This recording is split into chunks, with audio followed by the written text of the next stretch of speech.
What's up, Fight House fans? We are back with episode 28 of the Fight House podcast. It's me, Jason Sutcliffe, with Tristan Keddy. We got a great show for you this week, guys. The Bellator lightweight champion is in the house. Brent Primus is going to join us. Tyree Fortune, the new addition to the Bellator light heavyweight divisions, here to join us. Jordan Young, probably the number one top, one of the top prospects in the game right now, is going to join us. Talk about an upcoming bout he's got at Bellator 185. So we're going to talk to him about that. Ryan Spann. Ryan Spann, he's going to join us. He's got a lot to talk about. He's coming off a huge win at LFA 23. He's been going through a lot. Andrea Lee, what a week Andrea Lee's had. We got lots to talk about with Andrea. USADA, 6-month suspensions, title defenses. It's been a long 8 days. And Jimmie Rivera. We are going to close things out with Jimmie Rivera. He got the Domenick Cruz fight, UFC 219, on December 30th. That's going to be a good one. For sure. So we got 6 great guests. Stay with us. It's going to be a great show. What's up, Fight House fans? We are back with the Bellator lightweight champion, Brent Primus. What's going on, Brent? How you doing? Welcome back to the show, brother. Thanks for joining us. Yeah, man. Thank you for having me on. Absolutely, man. How you doing? How's everything been? How's fatherhood treating you, first and foremost? It's been great, man. Being a dad is the best thing ever, man. It really is. I know people say that or whatever, but you don't really know it until you're a dad. But, man, it's awesome. I love I hate leaving him when I go train, and I love coming home to him. It's awesome. Definitely. You know, and everything's picked up for you. You're the champ now. You got the newborn baby. Everything's flying. How's things been different because you pretty much jumped right from prospect to champ. So what are the demands like on your time and things like that? How's everything been different since you won the belt in regards to your time? Not a whole lot. I mean, definitely a lot more interviews and podcasts and everything like that. But man, everything's pretty much been the same. I told Bellator and my manager before the fight, before I fought Chandler on the 24th, that I want at least a month or two after the fight to just hang out with my baby and my wife, because I kind of neglect them, like the whole pregnancy is training for the fight and everything. And so, the last, 6-7 weeks with my baby has been awesome. So, but other than that, man, life's been kind of the same. Just been training my butt off and enjoying my family. Man, did you happen to hear Michael Chandler's segment on MMA Junkie Radio, sir? Man, I've just been so much stuff been said lately. Was that like recently when he said that he doesn't care about me and Pitbull fighting, he can let us fight, and he wants to go up to 170? Is that what it is? Yeah. There was a whole bunch of jazz, but yeah, that was definitely in there. What do you think when he downplays the rematch and starts saying, like, I don't really care at this point? How do you read into his sudden change of heart, I guess you could say? Man, I have no idea what's going on. Like, I thought we were going to rematch, and I was expecting that, and then and talking about going to 170 and having bigger fights and all that stuff just totally surprised me. But man, it is what it is. I'm not really concerned with him. Like, he knows just as well as I do that he didn't just roll his ankle. I know there's a lot of fans, there's a lot of controversy or whatever, but he knows just as well as I do is, the corner man never is like super close. So, but man, I'm not really concerned with him too much. If he wants a rematch, I'm down, and if Pitbull wants to, I'm down with that too. So I'm just ready for whoever Bellator throws at me. Do you feel like he maybe doesn't want that fight? Like maybe, it's like the poker face? Man, the only thing that I could think of is I really don't even know, but the only thing I can think of is, me being who I am, and I don't have a bunch of fights, and I don't have a big name, and right. So him coming in there and rematching me and taking a loss again, it's going to be big. It's going to be pretty, bad for his name. It's going to be hard for him to get, another title shot. But if he goes to 170 and he fights a big name 170, it's pretty much, if he loses, then who cares? He went up and fought a big name at 170, made some money. But if he wins, it's going to be, also good for him too. It's going to be right. awesome, But I don't know, man. It is what it is. I'm not really going to be stressing about Chandler and what he's doing. That guy. Yeah, man. I have no idea what that guy is doing or whatever.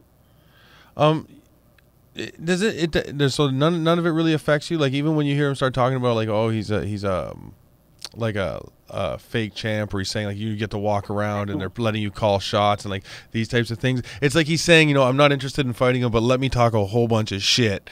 You know what I'm saying? Yeah, man. It's because he knows he lost that fight fair and square, and he's just trying to make it sound like I got lucky because he rolled his ankle, and man, it's just the crazy excuse, and I never ever thought that he would even when I heard him on the MMA Hour and Scott Coker came on before him, Scott Coker's like, yeah, it was from Brent's kick. It caused the nerve. His foot went numb and tingly, and he couldn't feel it and all this stuff.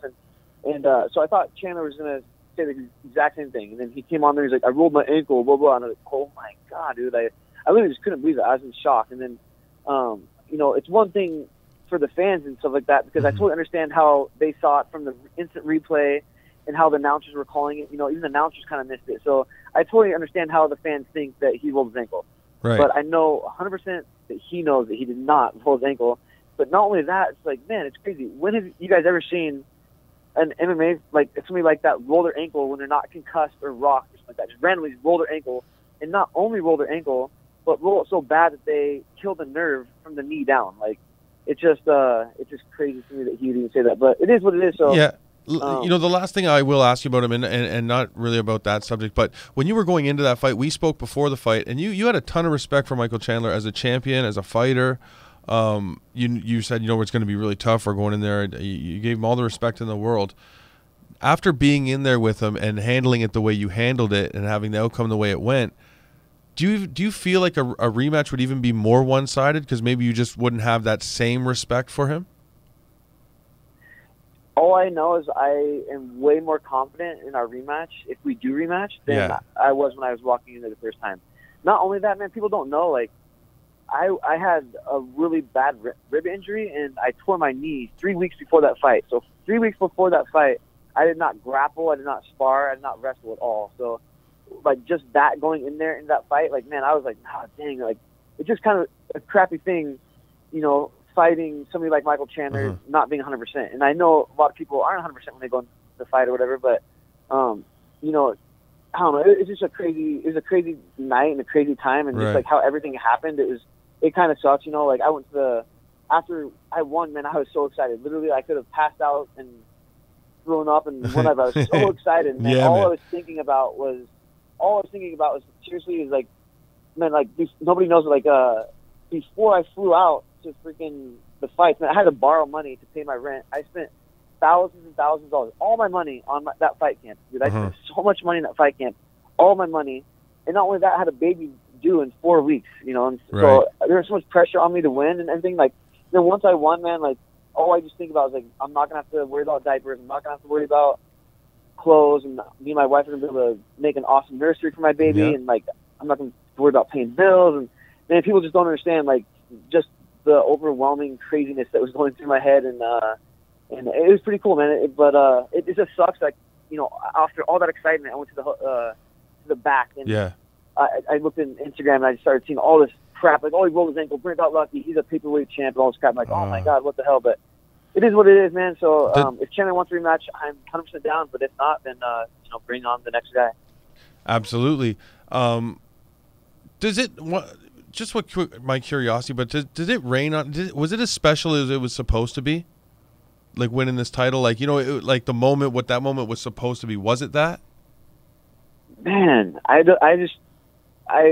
it was at first, and then it got killed, just by everybody booing me and saying that. But man, it's just crazy because, like, that whole fight camp, so literally for 3 months, I was practicing leg kicks. As soon as he steps in with that front leg kick, boom, boom, blasting that leg kick. I've been doing it with my training partners, and they've been limping around for 3 months, and so it's like, it just is exactly what happened, Like, it literally happened too good. It happened way too good, I was supposed to kick him for a round or two, and then him supposed to be limping and seeing the effects in the third, fourth, and fifth round, and it literally happened too good. It's the first kick, and I can't help that, and I know it's not what the fans wanted to see, and it's not exactly what I wanted to happen.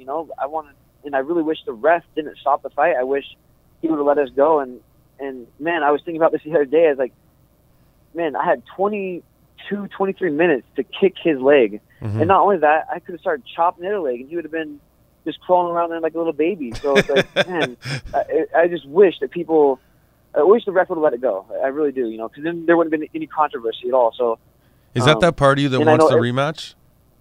Is that the part of you that wants the rematch, to, like, kind of leave that no doubt? That's the only part. But honestly, like, I have no like need. I have to rematch Chandler because I know what happened. I do, and so does he. And so, like, honestly, like, I do not care if I rematch him or not. And so, but if that's what the fans want to see, and that's what Bellator wants to see, then I'm 100% okay with that. But if he wants to go up to 170 and try to make millions of dollars, whatever the hell he thinks he's going to do, then that's fine too. I really don't care. You know, speaking of other people in line, you know, Patricky Freire, he just beat Benson Henderson in a close decision. He mentioned you. Both you guys exchanged banter on it. It was very friendly, very cordial on social media. Is that a fight that you entertain? Yeah, like I said, man, I'll fight anybody that Bellator wants. But at the same time, me and Patricky signed a contract to fight each other. I don't know, probably a year and a half, 2 years ago. I don't even know. It was a while ago. And so I was training to fight Patricky, and he was training to fight me. And then I'm not exactly sure what happened, but they switched it, you know. And so they just switched our contracts and our bouts. And so we were already scheduled to fight. And not only that, he's been doing pretty good, man. He knocked out Josh Thompson. He just beat Benson Henderson, and both two game opponents. And not only that, he's like a vet in Bellator. It's like one of the names that comes up to my mind when I think of Bellator is, you know, Chandler and Pitbull for sure. So, but man, I'd be game to fight Pitbull. Like I said, man, he's a tough dude. He's a gritty dude, and he's a fighter's fighter, you know. So I think that'd be kind of cool. Well, there's a lot of big names on the roster. If you got to pick, if Coker came up to you and said, Brent, who do you want to fight? What name gets thrown out? Man, I honestly want to fight the guys that are winning the most in my division. I want to fight, you know, I want to fight the best guys, and I think the champion should be fighting the best guys, and that's what I want to do. So, you know, I know, you know, Pitbull is up there. He just won some big fights, and I know Derek Compost. He's been winning some pretty good fights too, and the guy that, I mean, I don't want to slaughter his name. The guy that just fought Adam Piccolotti, Yamaguchi or Yamuchi.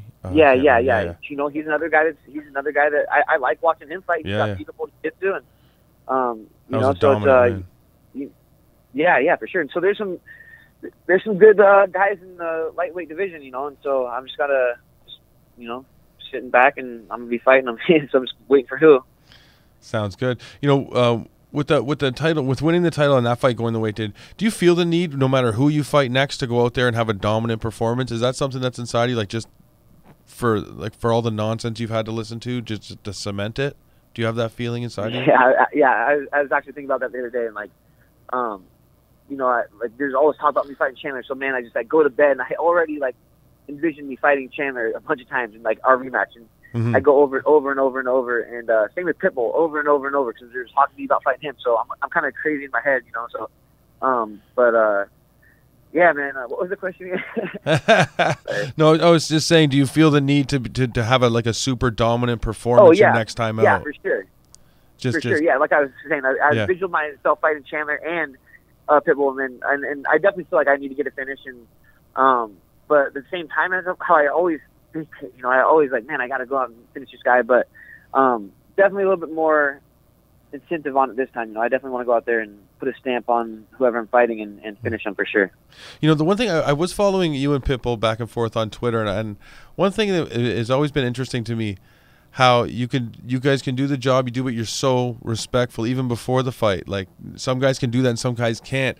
How are you able to get as amped up and to do what you need to do and still remain so just nice about it? Like, how does that, you know, how did that counteract? Man, I don't know if it's like being nice. It might be being nice, but I think it's just more respect. You know, okay. Like, I know exactly what Pitbull or Chandler or whoever has done to get in front of me, like to make it where we've made it. You know, like I guarantee it. They've sacrificed a lot of time from their family and a lot of time from their friends and having fun and eating and just doing everything. You know, so I know exactly what they've done to get there, and I totally respect that. And at the same time that I respect all my opponents, but man, as soon as it comes to fight time, I mean, trust me, I respect them, but I'm trying to knock their head off. I'm trying to, you know, kill them as soon as I can. You know, there's nothing like that. But I think that just comes from just martial arts. Just I think just so many times competing in all the jiu-jitsu tournaments that I did, and bowing and just to all my opponents and my professors and everything. I don't know, man. I just don't think that you don't have to be a dick. I mean, we're already going to go in there and fight. I just don't see the reason for it. So, but some people, I think, get amped off on that. Like, one person that I think is good at it is Paul Daly. You know, Definitely he gets in people's heads and he talks a lot of shit. But I think it's also part of his game plan. You know, like he makes people emotional in there and get pissed off and stuff like that. So it works for some people, but honestly, me, man, I can go in there and fight somebody to the death and bow to them 2 seconds before. When can we expect to see you back in the cage, man? I think everyone's really looking forward to seeing that. Have there been any talks about when this is going to go down? A little bit of talk. I mean, you know, me and my manager had like a meeting last week or whatever, and we talked to the guys at Bellator, and we're pretty much just waiting. You know, like at first I thought Chandler was maybe injured or whatever, so I was kind of waiting for that, and then now there's talking him going to 170, and then there's talk about me Pitbull fighting, and so I'm not really sure. I'm just kind of waiting and seeing, man. Just kind of waiting. Awesome. Listen, man, I really want to thank you for giving us some of your time and talking to us a little bit about the stuff that's been in the news and things like that over the past week. I really look forward to seeing you back in the cage, and regardless of who's across, I know it's going to be a good fight. There's a lot of good matches waiting for you. Thanks for your time, Brent. Thank you so much, man. Thanks for having me on. 100%. Enjoy the rest of your night, bro. You too. There you guys. All right. How do you feel about the whole situation? How do you feel like this? I was a pretty. And whole situation as in like Chandler? The way Chandler's handled the situation. I think he's butthurt, man. I know. Listen, the thing, I like Chandler too. Then I don't know. I've lost quite a Chandler, bit. Like I don't want to talk too much trash, but a little bit of respect as far as just like people have been injured before, and what do? They come back. You know what I mean? They just yeah. You got injured by his kicks. It's plain and simple. You can see it. I don't lose respect because I understand. I think how delicate ego is. True. Ego's a delicate thing, especially with these guys. Yeah, these are different athletes. You know what I'm saying? Like, you're not playing hockey or basketball. You missed a game-winning shot on Tuesday. Like, you could get it back on Thursday, and it's a shot in a basketball game. Like, these guys slip up, and it's you're unconscious in front of all these people. True. All these viewers just watched hobbling you around. or whatever. You just watched you know, get knocked out, get TKO, whatever it is. You know what I'm saying? Yeah. So it's a very delicate thing, and I think he didn't feel like Brent had any business being in there with him. To be honest, I don't think he thought he was ready. So like, to lose the way he did, like limping around, you know what I'm saying? Like I just think that his ego's hurt. And I do feel that way most of the time. I'm like, you know what? It's tough to lose and this and that. But at the end of the day, it's still you have to have some like, especially he's supposed to be like a respectable champion, like a guy that that Bellator can really, really count on as being a solid name and a representative of their organization. And this to me just takes a little bit away from that. Like I'm kind of on team Primus as far as just like he went out there with all that pressure in Madison Square Garden. Yeah. He finishes the champ, whatever we want to call it. It's a doctor stoppage, whatever it is. But at the end of the day, he stopped him, and he's the champion. Like, and he has to deal with all this stuff. It's frustrating, Well, it's you know what? It's the same thing that Weidman had to deal with when he knocked out Silva. It's just the circumstances in which things happen, right? Yeah. It's the way that it goes. That's why But after Anderson Silva got his leg split in half, he did, at least he didn't come out and start being this or that. You know what I mean? Well, it's a little different situation. He still made comments that he's very lucky and he's this and whatever. You know what I'm saying? Yeah. I don't know. I think that Chandler's a little butthurt. I think that he never thought that Brent Primus was going to beat him. Yeah. No. Yeah. He definitely got. He was like I knew that Brent Primus was good, but I didn't realize the size discrepancy. It was pretty substantial. It seemed like you have to be an expert in all areas, including weight cutting. Yeah, it's the way the game's gone. Like people looking for every edge, so you have to be perfect in every bit of your prep if you want to be at the top. You know what I mean? You could cut some corners or whatever and be top 20 or top 15. That's whatever.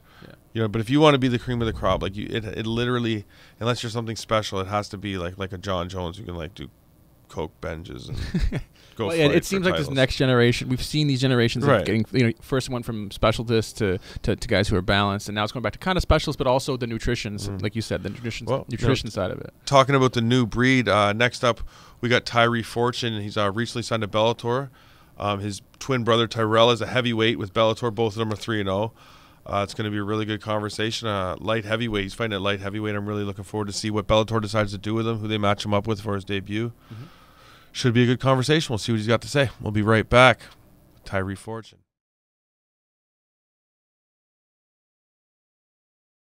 What's up, Fight House fans? We are back with Tyree Fortune, one of the newest additions to the Bellator light heavyweight division.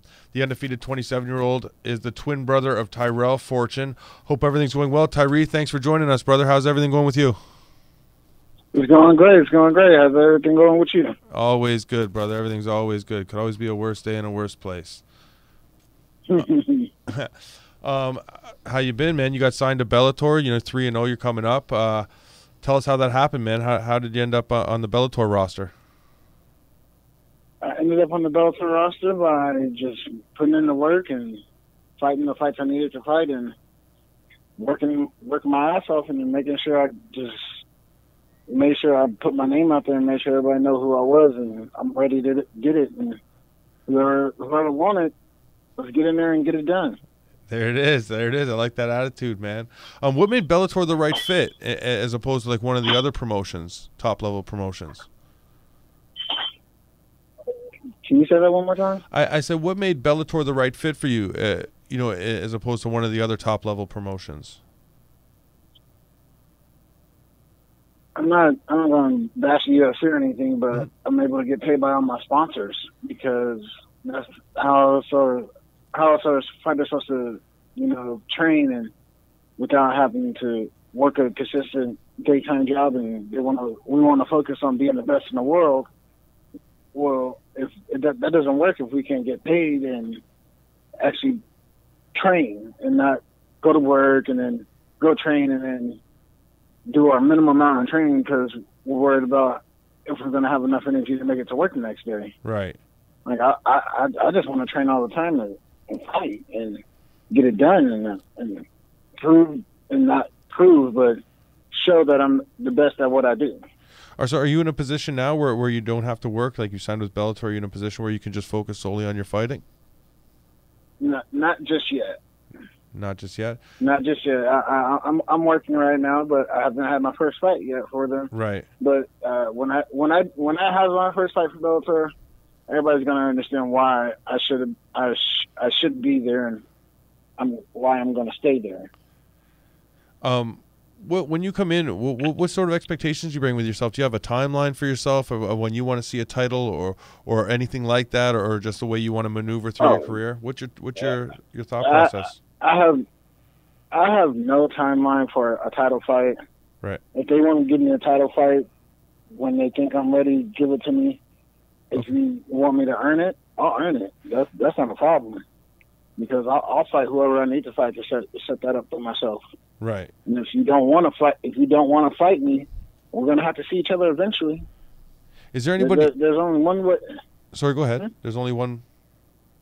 There's only one way this business to get handled. We each sign a contract and we step in the cage and fight. And if you don't sign the contract, you miss your chance and you have to wait a little bit longer. True. Do you have your eye on anyone right now? You're just about to step on. Is there anyone that you want to share the cage with for one reason or another? Well, I have one guy that really wants to fight me again. His name is Clayton York, and I wouldn't mind mixing it up again with him. I really wouldn't. It was a good fight. He was my last amateur fight. Okay. And I was his last amateur fight, and it was a pretty good fight. And he told me after one of his wins he wants to run it back. So, Bellator, if y'all want to do it, let's do it. There it is. You can run it back any point, anytime, anywhere. I like it, man. I like it. You seem like I sense like a real hunger from you, man. Like you just want to get in there and get these fights and maneuver yourself through your career and do what you got to do. How eager are you to get in the cage? Like how soon can we expect to see you in there? Whenever they call me. As soon as they call me and tell me we're ready for you to fight, Tyree. Let's get it. It doesn't matter who it is, where it's at. I could care if it's in another country again, because I've traveled, and that's not a big problem for me. I don't mind it. I'm not one of those guys that traveling. It sucks. But yes, it does suck. Yeah. But that's what we signed up for. True. That's part of our career now, traveling. And if you don't like to travel, get doing something else. You have a twin brother also on your twin brother. So he's also on the roster. Tyrell, What's it like to have someone, you know, right there like that coming up the whole way that you can train with and spar, you know, or do your drills with, and just to have that sort of influence there with you? It's awesome, because not only do I have somebody that I grew up with, right, and who knows me inside and out. I know the fight game inside and out, and he was wrestling while I was fighting, and it's great that we're going to be training together soon and just taking over the whole game like the Diaz brothers did, except that we're the new age.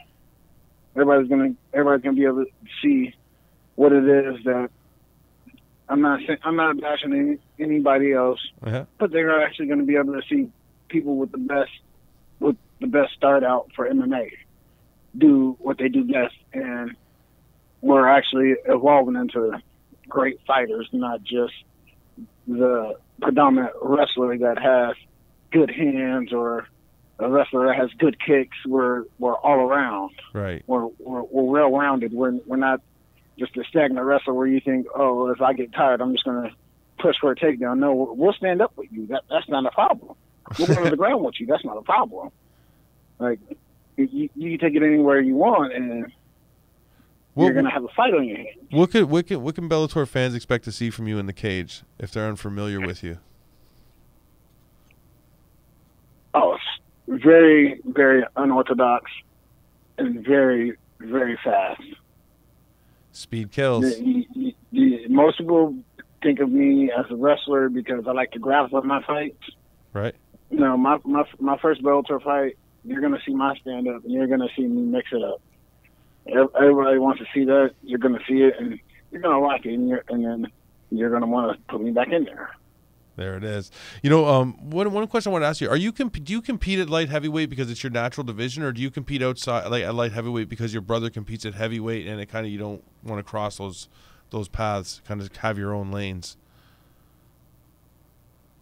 I have no problem fighting at heavyweight, yeah. But the thing is, those guys are fucking big. They're big. Yeah. Like, I train with heavyweights all the time. I train with Fabiano Scherner, Warren Brooks, Wes Combs, Ronnie Marks, who's a 205er, but he walks he walks at 230, 235. Wow. And Ed, Chael. Like, I train with big guys, so, and it's just like, you know, when we're both, like, if we're both in the cage and it's me and you and a ref, we're getting at it. Yeah. I'd much rather be the 205er that's quite bigger than you. And not only that, I'm only cutting when I'm actually in fight camp and in shape. I'm only cutting 5 to 8 pounds. Oh, that's not bad. Right. No, that's not bad at all. So the eventual plan might be for me to drop down to middleweight because the light heavyweights nowadays are actually cutting from like 230, 235, 240. And I'm not saying I have a problem with that. It's just that when you start grappling with them and you get on the ground and start rolling around with them, you get there's an advantage. Sure, zap your energy. All they have to do is hold you down, and like you gotta really fight. You gotta fight back. Yeah. Huh. So is middleweight? Sorry, go ahead. Oh no, you go ahead. I was just going to say, have you spoke to Bellator about a middleweight option? Then is that something you've discussed openly, or is that just something that kind of sits in the back of your head, like as an option? That right now, it sits in the back of my head as an option because I'm not gonna lie, I like food. Who doesn't like food? Who doesn't like eating their favorite fruit and not having to go like this throughout the camp? Like, oh man, I can't have that. Yeah. I'm like, oh man, I can have that. Yes, I ain't gonna cut that much weight. Oh yeah. Fair enough. And I'm not gonna lie, I am a foodie. Yeah. And funny thing is, I was just actually with my brother this past Monday and this past weekend. Yeah. And we were talking about diets and everything, and we were with our father figure, our mentor, Roy Allen Pittman, and he was talking about his diet, and he was like, "Hey, more salads and everything," and I'm like, and my mentors asked me, "So Terry, what's your diet? And I'm like, well, it hasn't changed. It's like, I see food, I eat it. That's the old seafood diet. I like it. Oh yeah, it must be nice though, man. It might help. It must help you still like really love your job though, like really love what you do every day when you don't have to go through that kind of a torturous, run of losing weight and cutting it and dropping water and all that kind of stuff, and you just get to kind of go in there right at your weight. That must make things a lot easier. It does, because I've talked to quite a few fighters, and someone will say, "Oh yeah, bro, it's okay to cut 20, 30 pounds right at camp," and I'm like, "That's not okay." Yeah, no. Like you gotta think about the long term effects, bro. Like you do that over a five year period, like your body's gonna grow accustomed to doing that, and then once you stop doing that, you're gonna start running into walls. Yeah. And you're gonna be like, what the hell? Like, my body doesn't like this right now. And then you're gonna have to remember the torture that you put your body through. True. Listen, man, before I let you go, I saw something on your, I know you posted it, and so did a lot of other people, I think it went viral, of the guy winning with the Boston Crab in MMA. He used the wrestling move to win the match. I saw you posted it on your Facebook feed. Have you ever seen anything like that? Have you ever seen anything like that before? And what did you think of it? Like, I was actually surprised that the guy didn't defend it more, because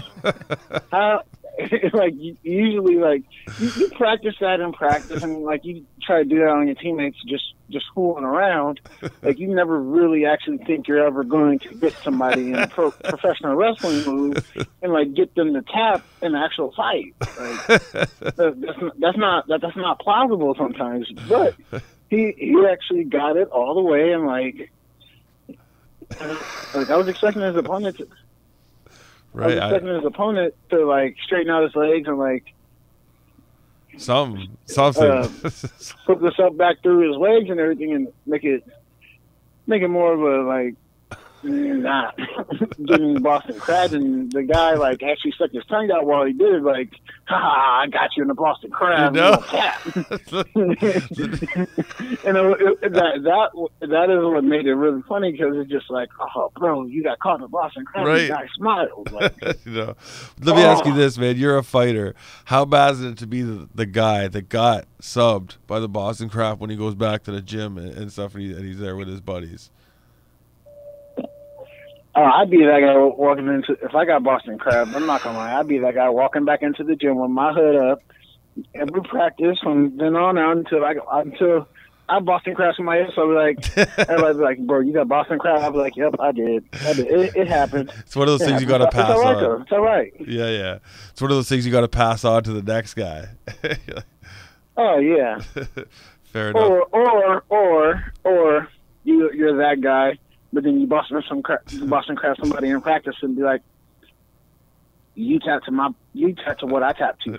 That's it. I got you. Yeah. That's it. Boston Crab. Boston Crab. The finishing move. I love it.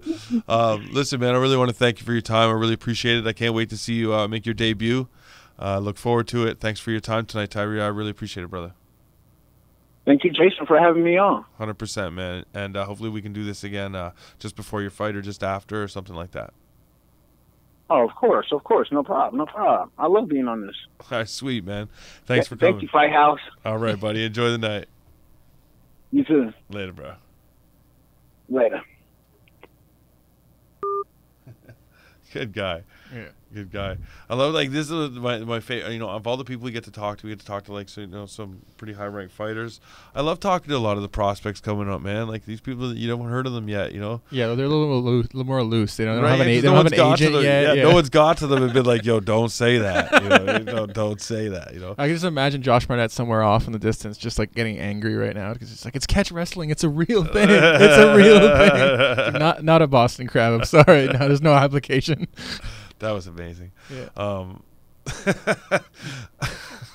That was awesome. Yeah. I really look forward to him. He's a strong light heavyweight.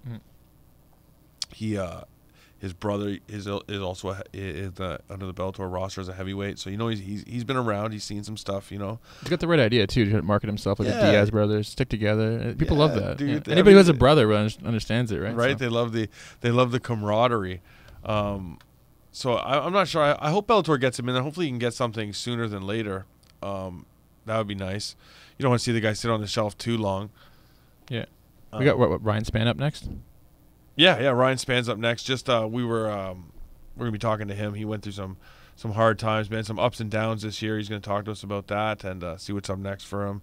He's coming off a huge win at LFA 23, so we're really looking forward to that conversation. Everyone, stay with us, and we're gonna be right back with Ryan Spann.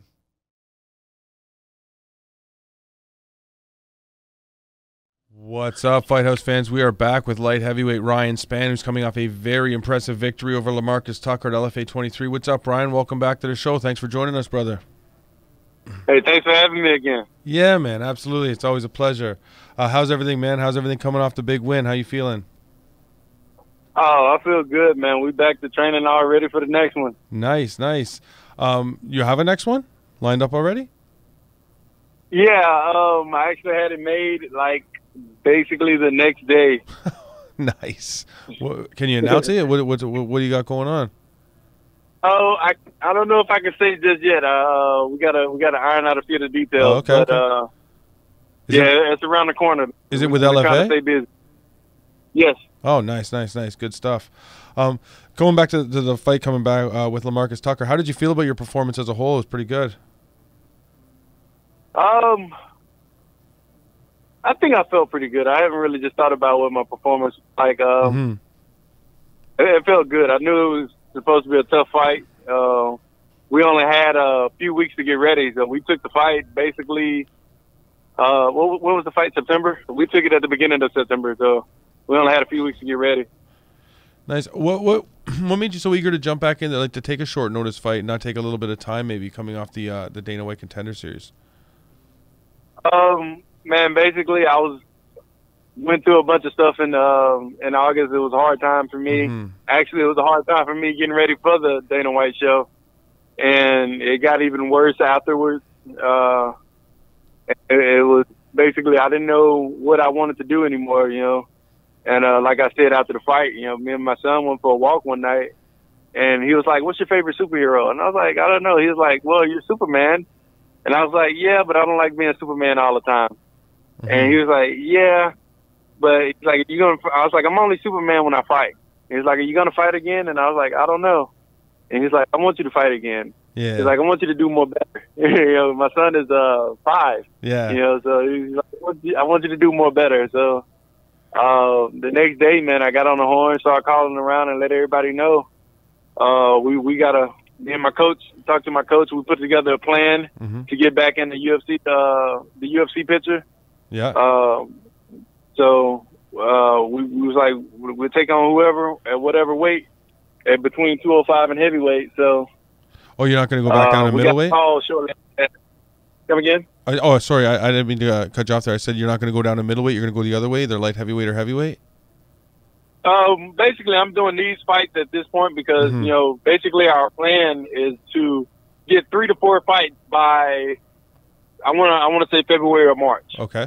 So making 185 is a little tougher. I can do it, but it also takes a while, and it takes a while to recover afterwards. Right. So being at 205 is not that big of a cut, and being at heavyweight, I don't have to cut. So we prefer light heavyweight doing these, but it doesn't matter. Right now, the goal is to get these wins. String together 3 to 4 wins. I don't know if you follow me on social media. Yeah. You see me post the number 13 a lot, and that's what we're looking at.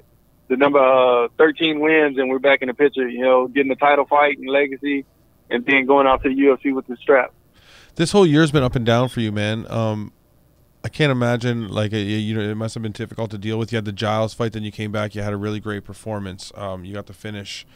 And then you had a really tough performance at Dana White Contender Series, and you had a really great performance again the other night. So it's almost like you had these two almost really amazing performances of your some of the best of your career, and then these real downsides. What's it been like emotionally for you over the last 12 months, 13 months? Oh man, it's crazy, man. I've been through a lot of depressing nights, to be honest with you. Even, and it's not even just great performance, 2 great performances. It was really 3 great performances, and I got screwed in the Giles fight. So it's just come again. No, go ahead. Finish your thoughts, sir. It was just hard to deal with all that, man. Especially, you know, I have my 2 kids and being away to train basically all year. You know, I left for the Giles fight, and I would only come back a week or so at a time every few months, just have to turn around and leave again. So it's been really hard. And even after this last fight, you know, I was the 3rd from the last fight, so it was me, the co-main, then the main event last Friday night. And before the end of the fight, I had already called the matchmaker looking for another fight. You know, like I said, me and my coach got the plan, and we trying to stay busy. You know, the next day he called me with the fight, and we jumped right on it. Nice. How, you know, did it amplify your frustrations at all, knowing that you had talked to the UFC, and like the last time we spoke, the number was 4. You had said the UFC told you to get 4 in a row at light heavyweight, and that you would get your shot in the UFC. So did that amplify your frustrations at all over the past even 6 months, knowing that you were 4 wins away and you're just kind of struggling to put these wins together? It just seemed like I was right there, you know. Yeah. You know, even like the Contender Show, that's basically my contract. You know, the guy that beat me got the contract. Yeah. So, you know, that was basically my contract that I lost, you know. And it just, you know, it sucked, man. It sucked bad. I'm not even gonna lie. To be right there and to get clipped, you know, I almost felt like, you know, shortly after my fight was the DC and John Jones fight, and I kind of felt Daniel's pain as far as, you know, how he lost. But at the same time, I was like, you know, if I want to go out, that's how I want to go out. Let me go out. You know, the referee didn't really have a chance to go out. I was there. Basically, he shut my body off with an elbow. Hit me with another elbow on the way down, and it gave me my body back. You know, because the whole time I didn't even realize I didn't have my body until we hit the ground, and I was like, I felt the mat, and I was like, well, shit, since I'm down here, let me get a single leg. Yeah. And when I couldn't move, you know, I was like, all right, well, that's a problem. He hit me again. Yeah, that's a problem. He hit me again, and I rolled a guard. You know, and I'm thinking, all right, well, we on the ground. This is what the game plan is. You know, we didn't care how we got there as long as we was on the ground. And before I knew it, the referee was jumping in, and I'm like, yo, I'm fine, you know. Yeah. And I just jumped right up, and it was bad, man, because I didn't go out at all. Like, let me go out. You know, if I'm going to lose, let me lose, you know. Don't take it from me. How hard That's was what's it? been happening. How hard was it to bounce back from that, man? How hard was it to bounce back from that? Like, that, I mean, I know that the Giles fight leaves a sour taste in your mouth, but that's got to be the toughest loss of your career, I would imagine. How tough was it for you to bounce back? Like I said, man, August was very dark for me. You know, oh man, it was bad. It was real bad. It was. I don't even want to get into how bad it was. Just know it was bad. You know, it was. So I didn't know what to do. What's your process to work your way out of that, man? Like, you know, you've come out and no one would know that you went through something that dark based on or you know, that period just recently with the performance you put up the other night. So what's your process? You know, you're there. How do you work your way out of that and show up for LFA 23 and put up that kind of performance? What's that process? I had to find something worth fighting for, you know, and it was basically my kids, you know. I had to sit back and realize, you know, no matter what happens, you know, my kids are going to be there, and I want to make sure my kids have a better life than I had. And I just had to realize, you know, me not being here wouldn't help them. And so I promised them that, you know, I was going to do that fight and I was going to be better.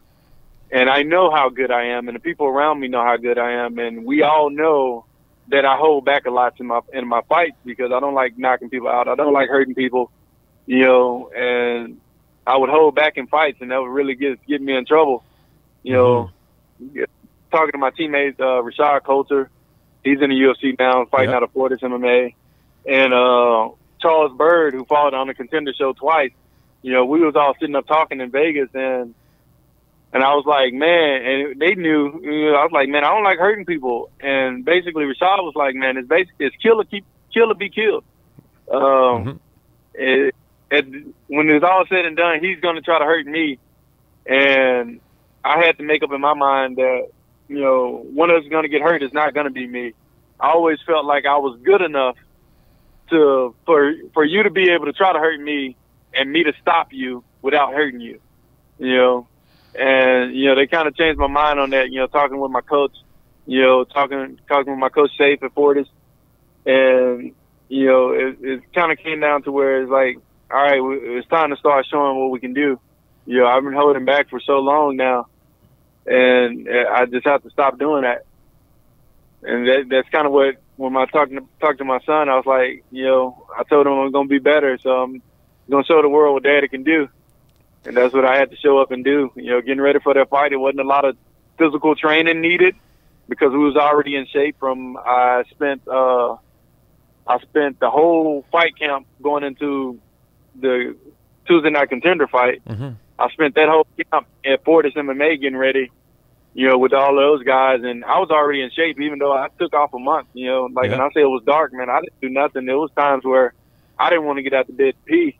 You know, like it was bad. Yeah. I literally sat down a month and took that fight and started training in September. And basically what we had to do is just get acclimated back to moving our body again. Yeah. And moving my body again, and a bunch of mental training, you know, getting ready to face what, you know, I thought I left behind. And getting ready, doing a lot of counseling with my coaches and stuff. You know, one thing I will say about you, Ryan, is your ability to bounce back from a loss is remarkable. Both times I've seen you take a tough loss, one to Giles and one on the Dana White Contender Series, and the next fight was one of your better performances that I've seen from what I've been able to watch of your fights. You seem like an emotional guy. Like, do you get, and you're talking about like your son giving you this, you know, motivation, and you seem emotion driven. How is it difficult for you to carry that from camp to camp to camp? Like that drive, that emotion? Actually, yeah, and that's one thing we've been working on. That's what we was working on before the last fight. Was trying not to be so emotional. You know, trying to be most emotionally detached when I get there. You know, there's a lot of my emotions is the reason why I don't make eye contact, you know, because I'm going to see somebody that I'm not going to want to hurt, you know. So I can't look at you until we get ready to fight, you know, because I felt like. That's why you look down at the weigh-ins and stuff? Yeah, at the weigh-ins, I don't look. I don't look at it and fight. Yeah. Because I'm like, man, I'm not going to hurt you. Like, I can talk to you in passing, you know. Yeah. But when it comes down to like face-offs and all that, you know, I can't really do it. And this last time, I actually made up my mind that I was going to do it. And I was sitting there looking down. I was like, let's look up. We're looking up. We're going to look up. We're going to look up. And then the next thing I know, Ed was like, hey, face forward. And I was like, all right. So is that something that you work on then? Is that something like for the next stare down, you're going to be like, all right, I'm going to look at this guy. Like this time we're doing it. Is that something you're going to try to do? Man, it depends on how I feel. You know, like I've had a lot of, you know, like a lot of my emotional issues can come from, you know, being around LFA so much, you know, being attached to that organization in a way. Yeah. And, you know, so I don't know. It depends on how I feel that night. You know, a lot of my counseling, talking to my coaches and stuff before this last fight was, you know, hey, we're back at LFA. We didn't think we was going to have to be back here. You know, we're going to have to deal with a bunch of people and all this stuff. So, you know, a lot of that was that, you know, and like you said, I am, man. Honestly, I cry before all of my fights almost, you know. I'd be in the back literally crying in one way or another, whether it's upset like I was in July. In July, I remember my son calling me, and I picked up the phone because, you know, like, they know I'm fighting. So if somebody's calling me, it's an emergency or something. So, and it was my son. He's like, "Hey, Daddy." And as soon as he said that, man, I bust out the crying, man. and like that one was a tough one because getting ready for May, I missed my son's birthday, and getting ready for July, I literally fought the day after my daughter's 3rd birthday. Okay. And that one was a big deal for me because, one, I never wanted to miss any of their birthdays. And I remember when I took the fight, Mick called me, and he was like, you know, he told me the date, and I was like, okay, yeah. And I was sitting there trying to think. I was like, why does that date sound familiar? And I was like, July 25th, why is that familiar? And it took me about a week to realize, because at first I was thinking, oh, okay, I fought around that date, so I remember it. You know, I fought that date last year when I fought Drysdale. I fought like the 22nd. And I was like, okay. And then when it hit me, I was like, the 25th, that's the day after my daughter's birthday. That means I'm going to be at the weigh-ins. And Shai was turned 3, and she was born, she was born at 20-some weeks. Oh, okay. So she was born 2 pounds, 12 ounces. And I remember when I got to the hospital, I didn't even realize she was born until an hour later. You know, my phone had died because it wasn't even we didn't think it was a big deal of her having to go to the hospital. And I remember getting there, and the doctor, one of the first things he said was like, "Hey, you know, just to let you know, with preemies, they can, they can basically die within the first 3 days." Oh, wow. You know? It's got to be hard to hear. And here is her 3rd birthday, and I'm gonna miss it. So I cried a lot getting ready for that fight. And like the day of the weigh-ins, we was doing a video call, and I started to cry then, and I had to not be able to talk to her no more, because I was upset and mad, that I had to be out there, and I couldn't see my baby have a birthday party, and it's tough. That's tough. Yeah. It's hard for anybody to be away from something like that. You could tell that you're an emotional dude, though. You could tell just by the way that you talk, the way you interact, the conversations I've had with you. We've had about 3 or 4 now. It's clear to see that you definitely wear your heart on your sleeve. Listen, before I let you go, man, I know you can't give us an opponent for your upcoming fight. Can you give us the card? Can you tell us when we can expect to see you in the cage? I can give you a month. Oh, right. I don't even know if I can do that. But okay, I can give you a month, and we're in November. Okay, sweet, man. I look forward to seeing you back in the cage in November. I look forward to making that run for the UFC again, brother. All right, appreciate it. Thank you. Absolutely, man. Have yourself a great night. Enjoy. All right, you too. Thank you. All right, later, Ryan. Like, it sucks that the human mind is an amazing thing. It's just like the ups and the downs. It's like a roller coaster, man. It's nuts. Some people are we're extremely emotional, right? Yeah, but it's just like you think okay, I went to split decision with Giles. I think I won the fight. Giles just went in the UFC, finished somebody that could have easily been me.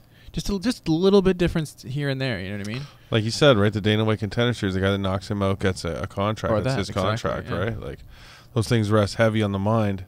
You know, that's especially when you're putting your everything into something. Whenever you put your anything, whenever you're putting your everything into anything and you fail, it's not easy. It's not an easy thing to accept, but you have to. That's part of the part of the business. It's a smart thing to stay active too, because he could be called in at any time. You see how many injuries have been happening over the past couple of months. Yeah. Oh, just the last few years really, and Dana White can call it any time. So he's right in the sense that he should stay as active as possible, especially after like a submission win like he got in the last fight. I think you have to find a medium. You know what I mean? I think he has to be selective too. Yeah, exactly. You can't just take every fight that gets tossed your way. Yeah, that's why I was worrisome a little bit about taking all the fights at light heavyweight too. You know what I mean? Because that's you're eventually gonna run into a guy who's a natural light heavyweight too, and it's gonna be difficult. Well, he is too. He almost kills himself to get to 185. That's He's true. a big dude. He's 6'5". Yeah. But at the end of the day, they always hit harder, and they're always, you know what I mean? And just the thing is, like, you got to look out for yourself,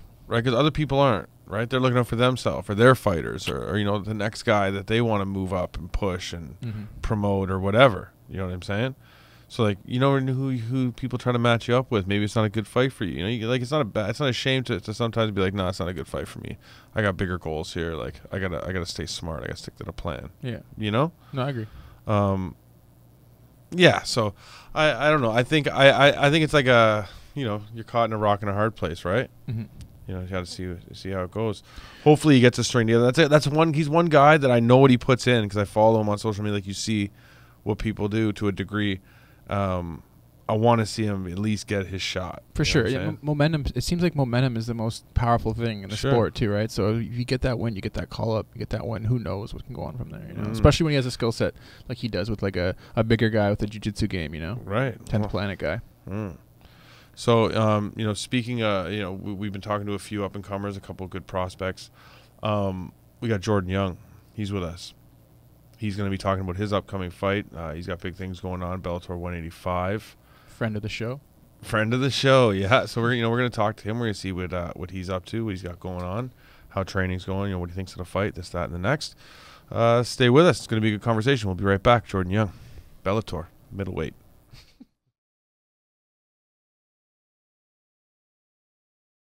What's up, Fight House fans? We want to welcome back one of Bellator's top young prospects, undefeated middleweight Jordan Young. Welcome back to the show, Jordan. Thanks for joining us, brother. How's everything been? Good, man. Good. Thank you for having me on. Everything's going fantastic. I just finished a great workout. Attaboy. Listen, man, last time we spoke, you were buying cars off lots. You were getting arms inked up in Miami. What'd you end up buying off the lot, man? What happened? Yeah, I pulled off in a 2015 white Chevy Malibu, but it got the brown leather seats on the inside. We call that either the Nutella or the pigskin leather, I like it, man. Well, now you're preparing to get back in there, man, collect another check. How's prep been? How's everything been going? Good, man, good. So, we're rolling up on the end of 2017. I'm about to be 23 years old. This will be my third fight this year at Bellator, so we're looking at 8-0 and 3-0 in Bellator. Mm-hmm. My contract's about to run out, so, we're looking at what's going to be next. So very exciting time for my career. Yeah, we spoke right before your debut. I think you said you had signed, a four-fight contract, correct? Yeah, 4-fight deal for it was for a year and a half, and I had to sit still for 6 months. But then going into this year, they got me active, got me going, and I'm happy with three fights this year, and it's gonna leave me in good position going into next year. Absolutely. Well, listen, man. We brought up our first conversation when I first spoke to you. Like I said, it was right before your debut fight. I'm not sure if you remember. I know you talked to a bunch of people, but you had said to me you had a 2-year plan to be the champ. So we're now about 10 months in. You're going to be 3-0 in Bellator. You walk out with a W. Are you on pace? Is everything where you wanted it to be? How do you feel about that plan? Yeah, everything's come together well, for the situation that I was in then. I didn't know what was going to happen. I was fighting an undefeated fighter in his hometown. If I lost that fight or the fight that they gave me on short notice after that, I probably would have ended, sitting again. So, I just was ready for whatever was coming with it, and I definitely, enjoyed the fruits of my labor afterwards. Yes, sir. Yes, sir. But to answer your question, everything's going according to plan. I would say I get this new contract going into 2018. Yeah. And it's going to improve my lifestyle and how I'm living. And then I rattle off another 3 wins next year. I don't know if I get the belt while I'm 23, but I know going into 24, we'll be in good position again. Definitely. Always in good position. Yeah, man. Right now, next up in line for you is Alex Hooben. You have him on October 20th. How do you feel about that matchup? Yeah, I like that matchup a lot. I think that Bellator likes me. I think they see what they have here, which is a talented, if not right now, future star. I'm 22 years old. I'm undefeated. I'm long. I know not only am I, athletic, but I'm very, not only am I athletic and talented, but I'm very skilled in all facets of the game. I'm not green in any area. So, when you first were stepping into Bellator, a big part of it was, you had moved to ATT, and it was about representing the camp. And do you feel like like you succeeded in your mission to do that over this past year and solidify yourself as a member at ATT? I remember that was a big thing for you. Yeah, so, I put in the solid 10 months of training before my debut. So, I definitely earned some stripes there. I went out there, capitalized that fight, 30-26 on scorecards in his hometown. So, I definitely represented. I came back. I bought a car. I bettered my position. I continued to train hard. More coaches started believing in me. It's not that they didn't before, but you got to put in that work. You know what I mean? Even Tony Montana started out as the help. So, I went forward. And now at this point, going into my third fight, I feel that I have a great position. I have my boxing coach, Dia Davis, who's a professional boxer himself. I have Mike Brown, as I would say, like my overall head coach. He's overseeing things for me. I have Coach Roger Crow, who I work my kicks with. I have Dr. Polygloves as another boxing coach I work with on the weekends. So I'm stacked with coaches that believe in me. So I definitely think I'm on the right path. Yeah. This one's going to be at 195. This will be the second one in a row at 195. You started off, it wasn't exactly the right foot. You missed weight by a couple pounds in your debut. Are you looking forward to getting back to fighting at 185 and just putting all that behind you and fighting at middleweight? Yeah, I like 185. I'm going to be in good position because I'm living right. So it's not like I get through this fight and then I go enjoy myself for a week. It's all business for me, especially with signing. What I believe is going to happen is I'm going to get a new contract. And with that, I believe that I will be motivated. Not that I wouldn't be anyways. But I think that. Can you repeat the question one more time? Because I have a good answer for you. I just lost myself for 1 second. No, I was saying that this would be the second fight now in your three that you'll be fighting at 195 as opposed to 185. Yeah. And you had missed weight your first time out. And were you eager to get back to fighting at 185 and just letting everyone know I can hit that weight and kind of putting all that behind you and moving towards your title run? Yeah, I want to get back there, but right now, I didn't ask for 195. This was brought to me twice, so it just got approved in California. Maybe this is the Jordan Young weight now, so maybe they want to create a division with the young superstar. Who knows? Okay. I like options. I'm very open minded. I don't close doors on anything. So if they want to continue to do 195, I think that it would be good for business, like we spoke about in the last interview. But if it's time to go back to 85, even better. And I think that I would be more motivated to do so on this upcoming new contract. You know what I mean? Definitely.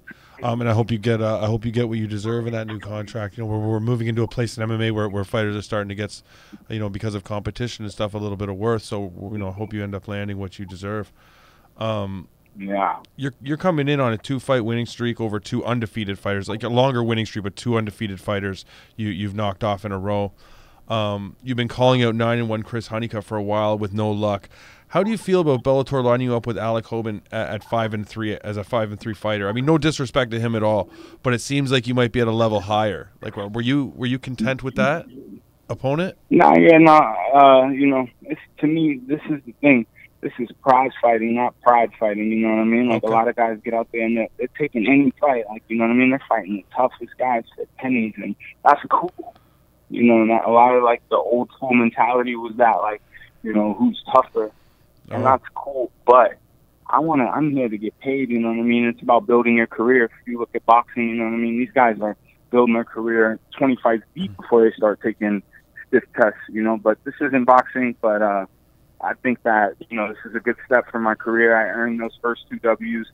I'm getting a good fight for this last fight of my contract, and I think I deserve what's on the other end of it. You know what I mean? There's one thing that's for certain, and that's that the stiff tests are going to come. You know what I mean?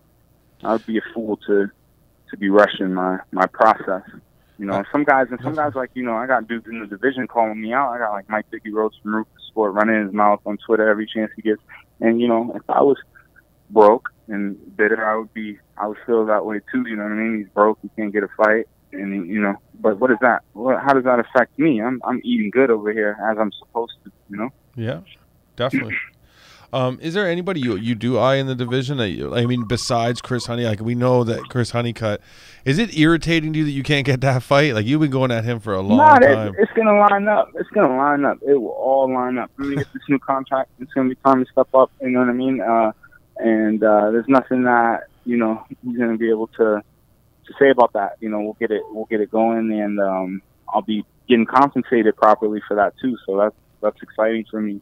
But as far as eyeing anybody else, I'm just building my resume right now. There's guys like Biggie who say like I'm scared of him or whatever. He can get it too. But the thing with him is that he hasn't won a single UFC fight he was in.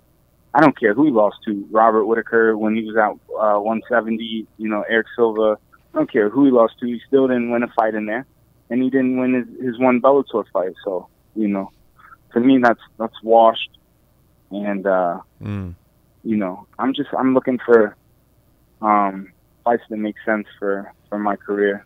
When all on my terms, that's the beautiful part.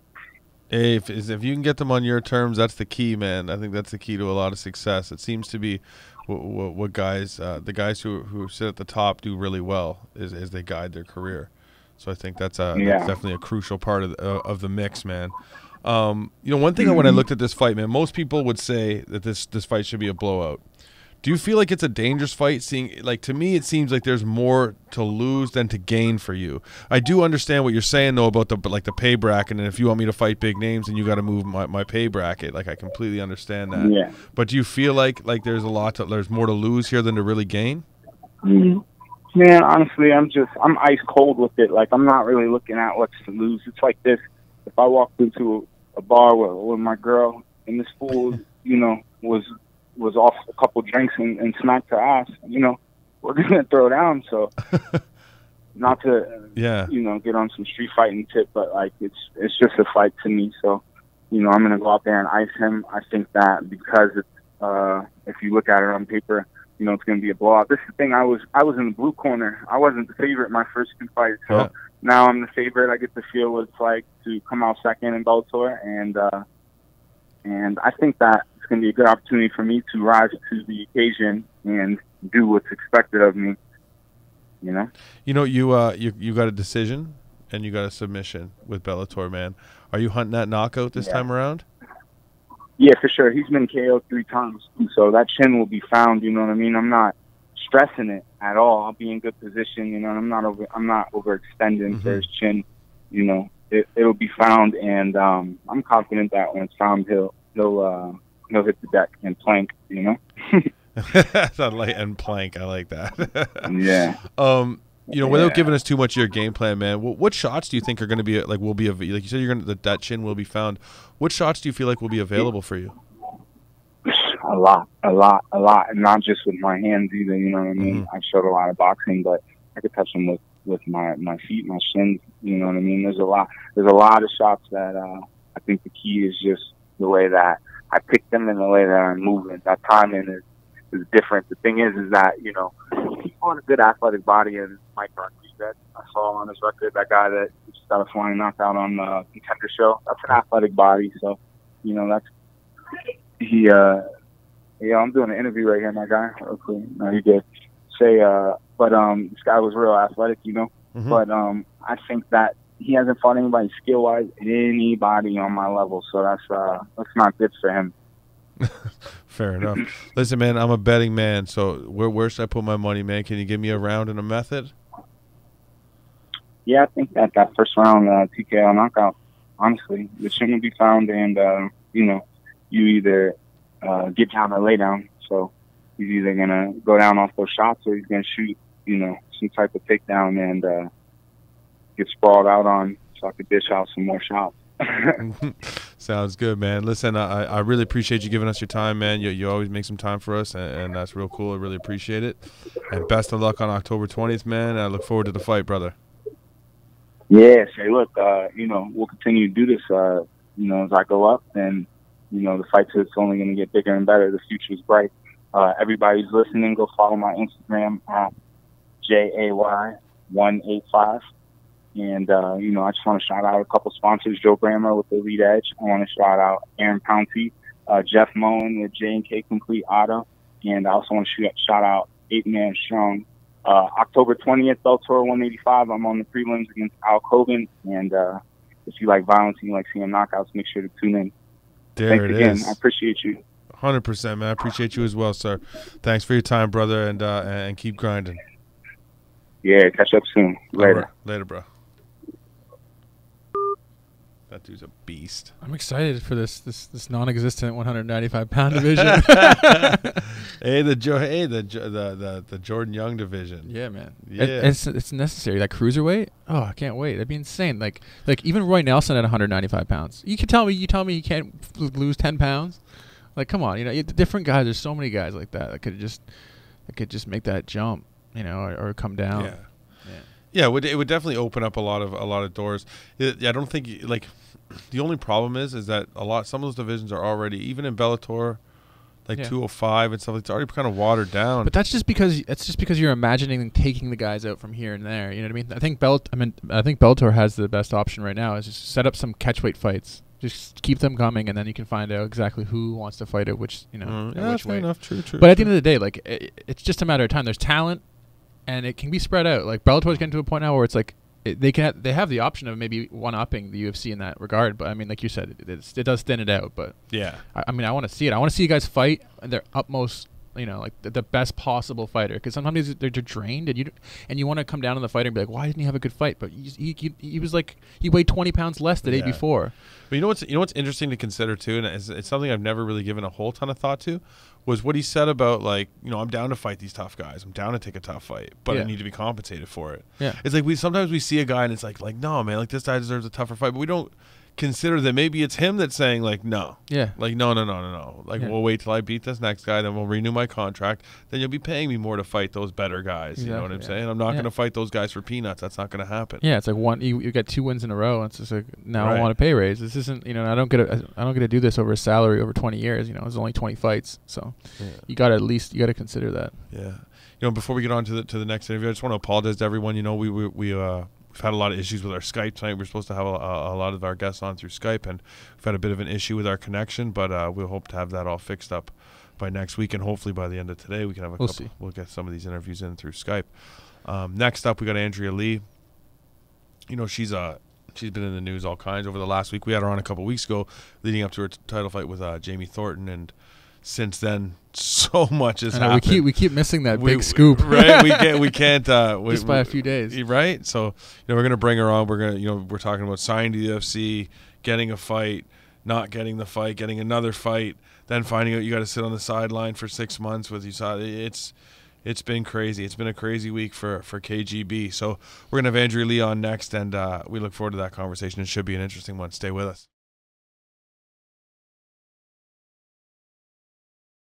What's up, Fight House fans? We are back with Andrea KGB Lee, fresh off her destruction of Jamie Thornton at LFA 23 to defend her title.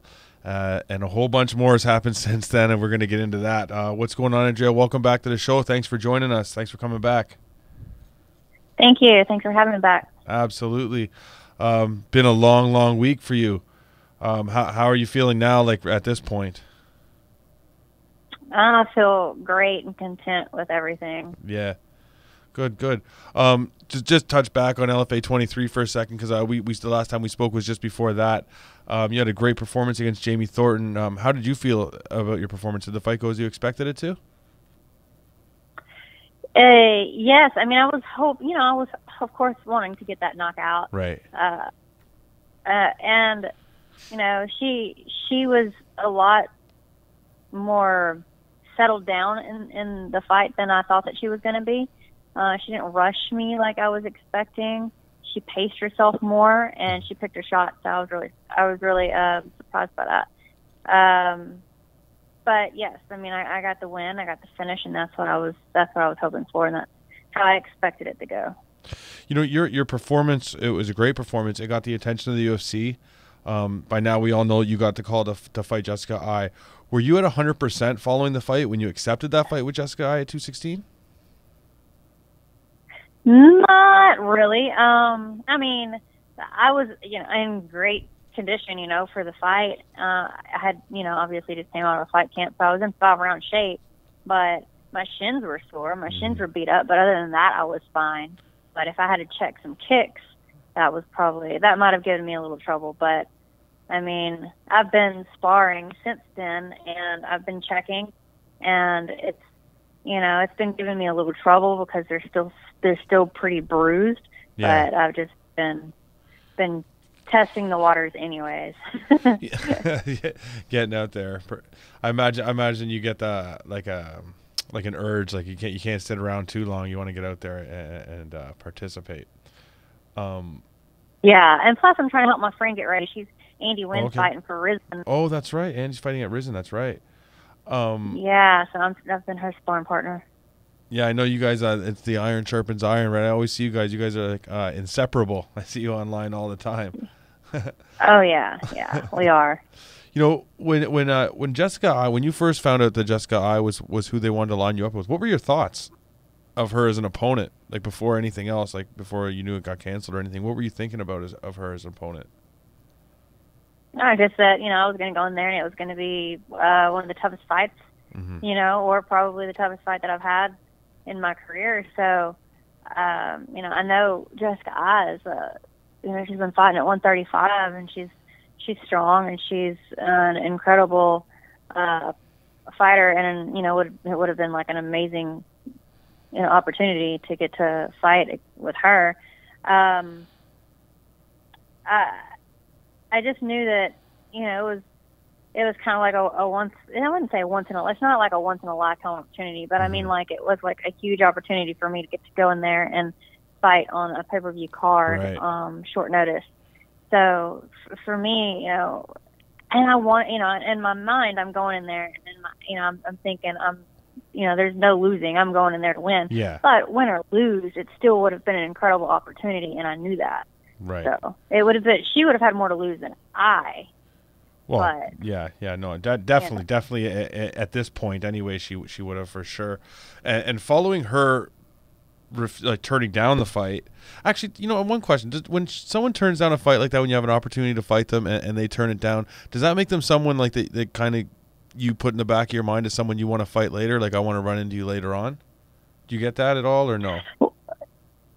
Well, I mean, yes, but she didn't necessarily turn the fight down. See, she was offered 2 fights, but she had already said that she wanted to wait and fight Paige Van Zandt, and that she didn't want to fight anyone else, that she hadn't trained for on short notice. So it's not that she wouldn't accept the fight with me, right. And it's not like she was really turning me down. It was just that she had already trained for Paige, and she didn't want to switch opponents last minute, that she hadn't trained for. And like I said, that I understood that completely. So well, and credit to yourself. You're not an easy fight to take on a week's notice either. Credit to you, right? Like, I mean, I'm sure she looked at that and was like, this is a tough one. It would have been a risky fight. Yeah. It would have been a risky fight. And her fighting Paige, that wouldn't have been quite as risky. Like, I think, I feel like she's, she was going to win that fight against Paige. I didn't think that Paige really had, I mean, she might have a little bit of a chance, but I just feel like Jessica was certainly going to win that one. And after everything with the eye was put to bed and that wasn't going to happen, they found you another fight, Kalindra Faria. Now, all of this is happening. This is so chaotic. It must have been so chaotic for you, like to be coming off the Legacy fight, and then it's like, okay, you're going to fight Jessica. Okay, no, you're not. Now you're going to fight, Kalindra. Yeah. Were you comfortable in all this chaos? Like, or does this make you? Did it make you uncomfortable, like having to compete like that? Like, all of a sudden, like opponents are changing and it's last minute and like all these different things. It was crazy, but I mean, the UFC is kind of crazy. But with Kalindra, I knew that she was 18-5, and she had fought a lot of really tough opponents, in the bantamweight division and the flyweight division. I wanted to say she might have even fought as low as 115 before. So, I knew that it was going to be she was going to be a tough opponent, regardless, I fight Jessica or her. They're both going to be tough.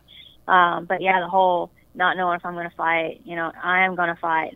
You're not going to fight. It was kind of like a roller coaster of like adrenaline going up and down. I'm just like trying to stay as calm as possible and not like let my adrenaline spike because I wanted to, because in my mind I'm fighting and I'm like, I want to keep my self as calm as I can so I can serve all my energy for the fight that's next weekend, you know? Yeah, well, that's it too, because all of this is happening about a fight that's 8 days away, not like a month away or 3 weeks away. It's like this is a week away, and like, nothing seems to be solidified. I imagine that must have been an incredibly uncomfortable situation for you.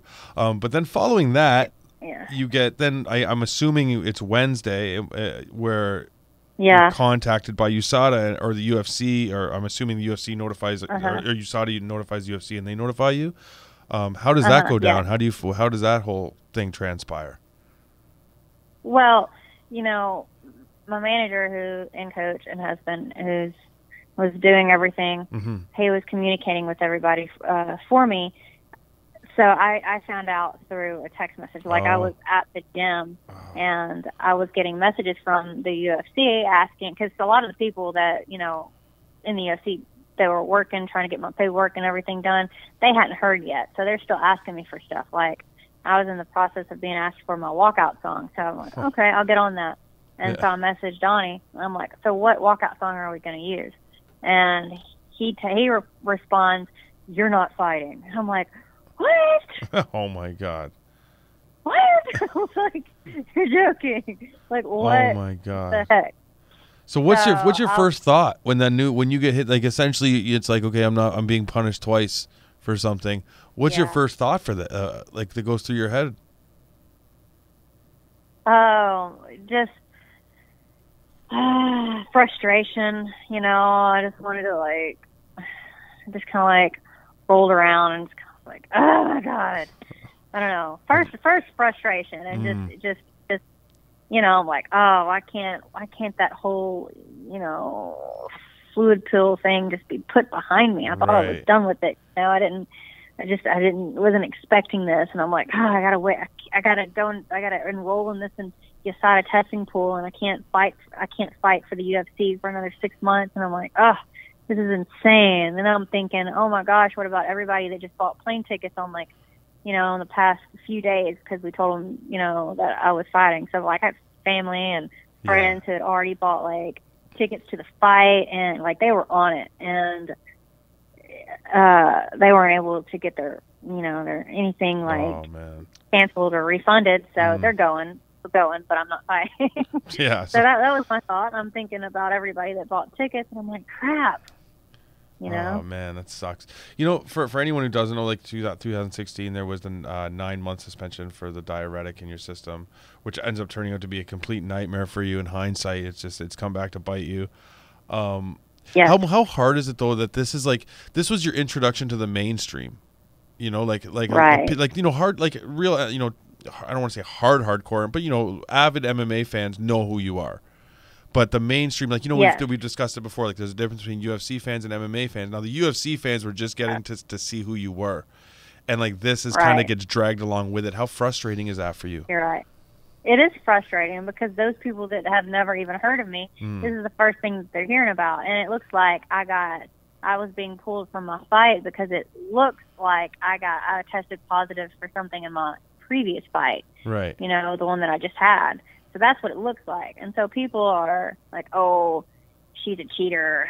Right. She's doing steroids. You know, just a whole bunch of dumb BS that people don't really even know anything about. You know, and you don't have to answer this question if you don't want to, but I feel like, you know, because this happened in 2016, was young in your career, a lot of people don't know just anything about the situation. I've heard you talk about it before, but a lot of people haven't, and they just, it's like, oh, she cheated, she did this, she did that. Do you want to take a second to explain like how this happened? You know what I mean, like with the diuretic and just like how this thing happened, just so people get an understanding of like what went on here. Okay, well, I was cutting weight, and I happened to start my period, and any woman that's ever, you know, had a period understands the whole bloating process, you know, and you retain water and you hold on to it. It's harder to get rid of. So I was getting paranoid in the last couple of days, you know. It wasn't coming off as easily as it normally does. So I decided to, you know, take half of a fluid pill, and just to see, you know, to Right. you know, see how much, not to see how much weight. I mean, like I knew that I would at least lose like 2 pounds, and that would help me out tremendously. So in my mind, I was thinking, you know, it's not a drug or anything illegal. I mean, so doctor prescribes it to you, and you can get them over the counter. You know, I was not as familiar with the whole banned substance list and, you know, for USADA as I am now. You know, then I was just naive, and I had already fought, you know, like 40 times in so many other different states. I've never dealt with this before. So, you know, it's you know, only in Nevada, and I guess only in Nevada that I think it's like illegal. And of course, it's on the USADA banned substance list. So, anyway, so yeah, I took a fluid pill, and then I got tested after the fight or the day of the fight, and you know, it came back, and you know, I tested positive for a banned substance. And anyway, so that's how that got started. Yeah. I had no idea that people used it as a masking agent until I started looking up why it was on the banned substance list, because I couldn't understand. I was like, I don't understand why it's on the banned substance list. It's like, it's not that big of a deal. And then I read, and people said that it's like used as a masking agent. And I'm like, okay, great. Now everybody's going to think that I'm taking steroids. Right. And sure enough, you know, they thought. Now, like, because I remember I spoke to you at the beginning of this year, and you were just coming back, and you were like, you know, we're going to get to work on it. We're like, we got to get these victories, get this, that, and the next. And you've ran off 4 big victories, great performances, and this was all like seemingly behind you. Like, people were talking about you as to being the face of the 125 division and stuff like that. Yeah. Do you feel like once people really get a chance to see you fight and perform and hear you talk and understand who you are, that you'll be able to really put all this behind you? I think I still have a good opportunity of being able to do that, but I also think that it's still going to follow me no matter what. And I think that people are still going to try to bring it up every chance that they get, you know, because there's always got to be a reason for someone to be hating on somebody, you know. It doesn't, I mean, like, I'm a nice person, but it doesn't matter, like, how nice you are. Like, somebody out there is going to, like, find a reason. And I think that, you know, it'll get brought up every now and then. I don't think it's going to be as big of a deal, but I do think, because, I mean, even here in the past year, every now and then I get a tweet, you know, and so, not to me, but it'll be like, I'll be tagged in it. And say something about, oh, she's a cheater, you know, just randomly. She's a cheater.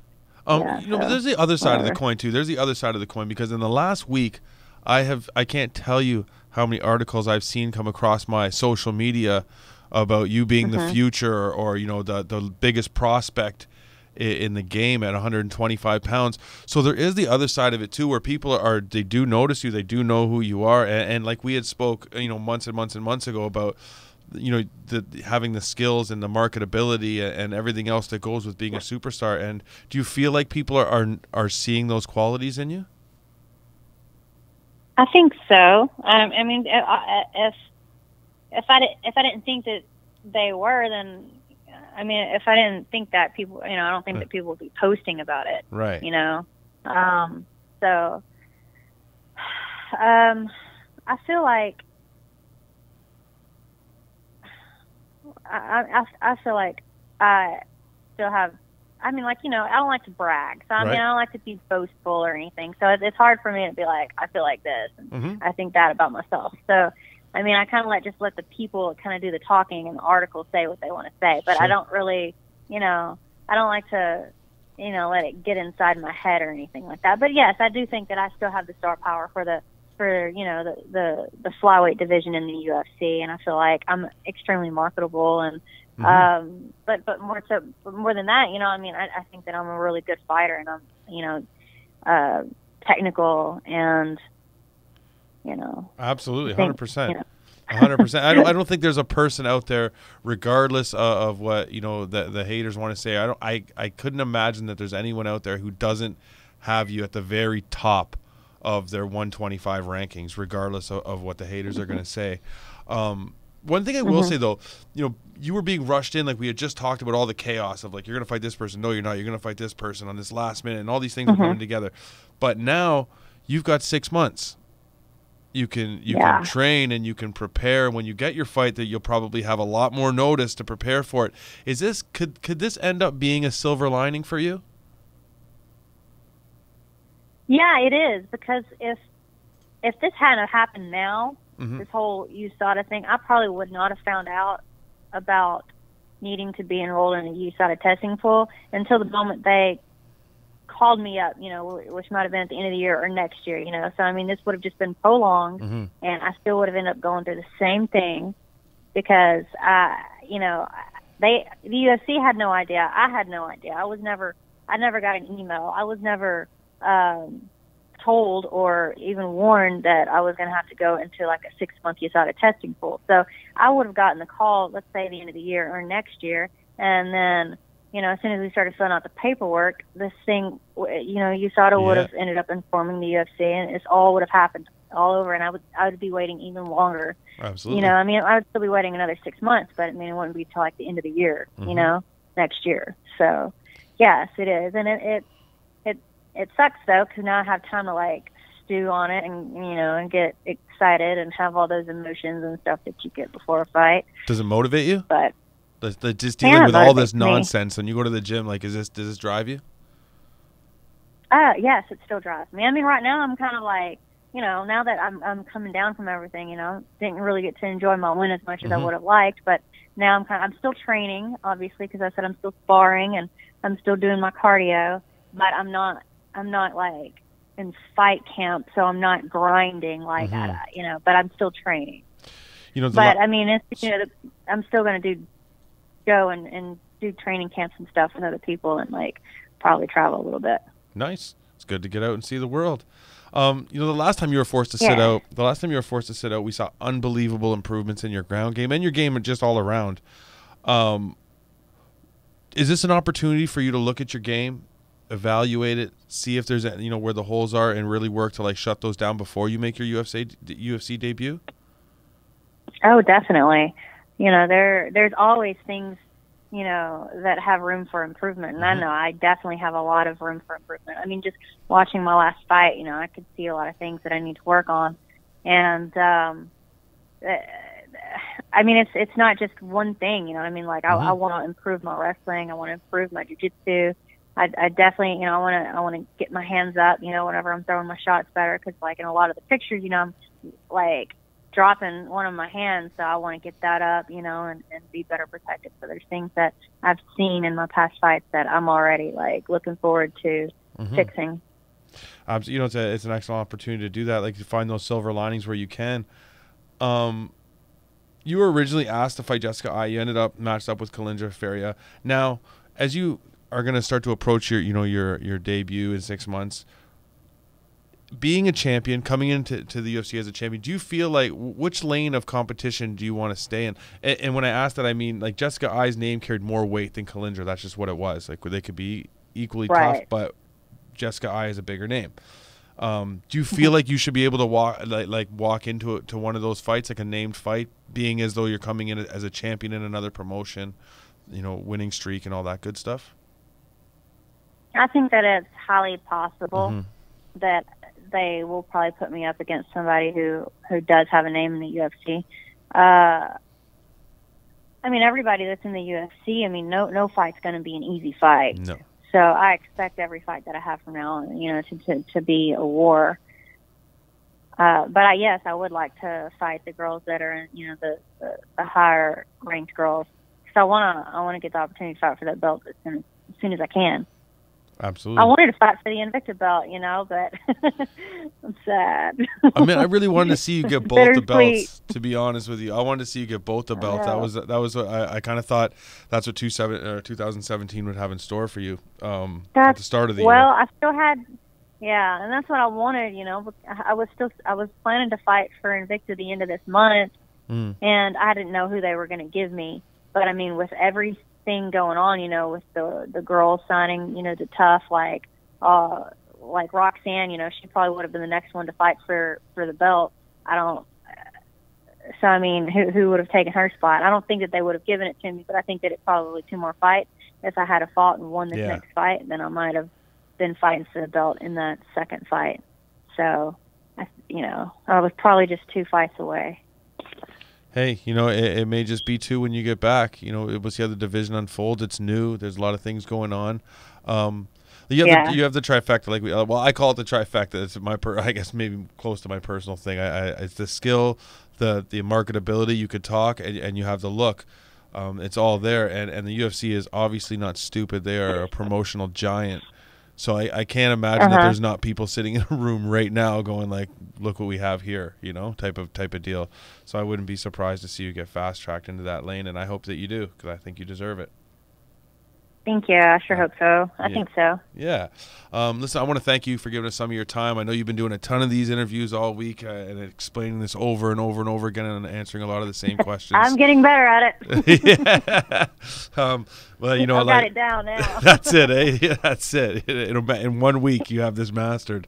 I just want to thank you for giving us some of your time as well, because, like I said, I know you've been answering these same questions all week, and it just must be getting monotonous for you. So thank you so much for your time. Okay. All right. It's really my pleasure. Thank you so much for having me. All right, no problem, and enjoy the rest of the night. All right, you too. All right, take care. Bye. She has a huge future. This is the thing. At the end of the day, the very, very end of the day, there's no such thing as bad publicity.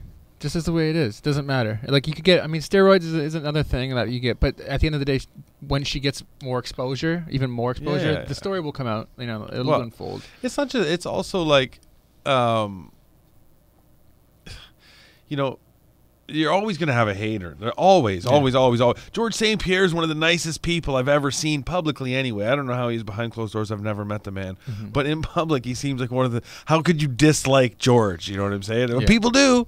People do. People are like, fuck George, It's like, really?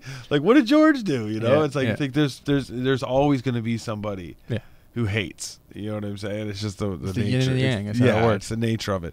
So I do think it sucks that this has kind of been like a big black cloud over what should have been like a really great moment. You know what I mean? But I do think it's going to be a silver lining. I do think that this is better for her. Mm-hmm. She's good enough. She has the marketability that she shouldn't. In my opinion, I wouldn't put her in a last minute fight. It's like no. It's like true. Just relax. You know what I mean? We're going to get you a fight. Especially with her, she's just coming off of the back, just getting better. And the back, and she's been fighting a lot. She's already put in 4 fights this year. Mm-hmm. It's true. I mean? We're in like October. Yeah. She would have literally been fighting maybe 5-6 times. If she goes in and say she makes quick work of Jessica, takes her down, subs her, she could fight 6 times this year. That's true. That's crazy. That's Donald Cerrone stuff, the cowboy hat, the power of the cowboy hat. It's true, but at the end of the day, you also can carry that momentum and make a ton of money and become famous. But yeah, I know, and I understand what you're saying. Absolutely. We got one more guest tonight, Jimmie Rivera. He got what he wanted. Domenick Cruz. Huge. 219, right? Yeah, end of the year, 219, 218, 219. Yeah, should be 19, I think. Yeah. 18's in Detroit. Right, 219. Domenick Cruz versus Jimmie Rivera, great fight. Great fight. I'm curious to talk to Jimmie just to see what how he plans to make Dom hittable. What are you going to do? Because that's ultimately what it comes down to. He's such an elusive guy, right? It's true. It's going to be a tough one to call because one person's going on a little bit on the downslide, and Jimmie's like he's a wrecking ball right now. But is he going on a downslide, Dom? I mean, he lost to Cody. I think Domenick Cruz is such a mental person that a loss like that, it's going to take something away, I think. And then also, it's interesting. And, true. And at the end of the day, he's a little older. Just fact. It's time. It's going to be interesting. It's going to be interesting to see. It's a puzzle. You know what I mean? Because no one moves like that. I don't care if he's 33, 34. Nobody moves like that guy. It's crazy. Yeah. You know what I'm saying? Like, he's problems for anybody at any time. At that's what I'm saying, age, right? For sure. And it's a puzzle. It's a puzzle that you really got to solve. Cody had the answer to the puzzle, but Jimmie's not Cody, right? So it's like, what answers do you have for that puzzle? I want to try to talk to him about that. And it's a tough fight, though. Coming back, first thing, you have to ask him that. Yeah, it's going to be good. So we're going to see. We'll be right back with Jimmie Rivera. Good conversation. Stay with us.